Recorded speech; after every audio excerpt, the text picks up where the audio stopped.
បាទសួស្តីបងប្អូនយើងបាទសម្រាប់បងប្អូននៅចង់បាន Starrect បាទនេះសូ12បាទតម្លៃថ្លៃបងប្អូនណាបាទតម្លៃថ្លៃមែនតើបាទតម្លៃអាចតកតងចរចាគ្នាបានបាទឡានស្អាតស៊ីមជុំបងប្អូនណាបាទថ្មីតែម្ដងបាទកញ្ចក់ទូចហើយបាទមួយញ៉ែត MV បាទ230គុណផ្លូវជាបាទមួយញ៉ែតកោះចាក់បាទបងប្អូនយើងឡានស្អាតបងប្អូនណាបាទឡានស្អាតពលីងចកោតបាទនេះកញ្ចក់ទូចមួយទៀតបាទឡានស្អាតហើយមានឡៃតយជាមួយនឹង012វិញនេះដែរបាទ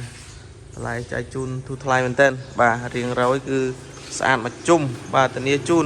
សាច់ដែកសាច់មកជុំអត់មានកាវបាទឡានថ្មីបាទដូចឃ្លាំងអញ្ចឹងបងប្អូនណាបាទដូចឃ្លាំងអញ្ចឹងឡាននេះបាទអត់ចាញ់ឃ្លាំងទេបាទអត់ចាញ់ក្រាស់ពុនទេបាទ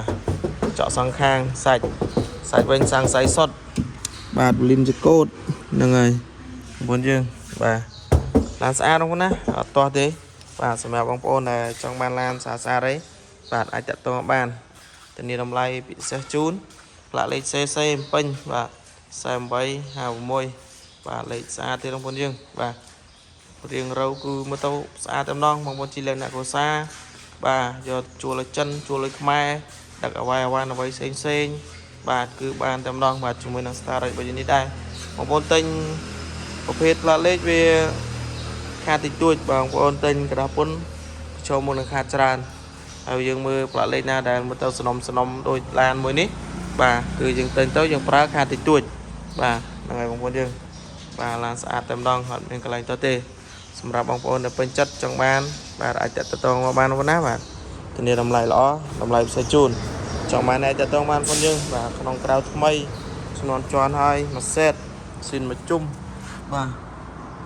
ស្អាតខ្ចីវងបងណាបាទលោកពលាននេះមកអែមអត់តោះទេបាទខ្ចីបាទបាទខ្ចីតែម្ដងបងយើងនេះលោកពលាននេះភាសាវាជាប់លុកបាទបានថតក្នុងតែក្នុងអត់ថ្មីដែរបងណាបាទក្នុងស្បែកស៊ីន original បាទចុកបាទអាចតតងបានបងធានាតម្លៃផ្សេងជូនឡានអត់តោះទេឡានថ្មីបាទមិនចាស់តែម្ដងបងណាបាទមិនចាស់បាទកន្លុកលៀនអីកង់ថ្មីយ៉ាងស្អាតចង់បានអាចតតងបានបងយើងធានាតម្លៃផ្សេងជូន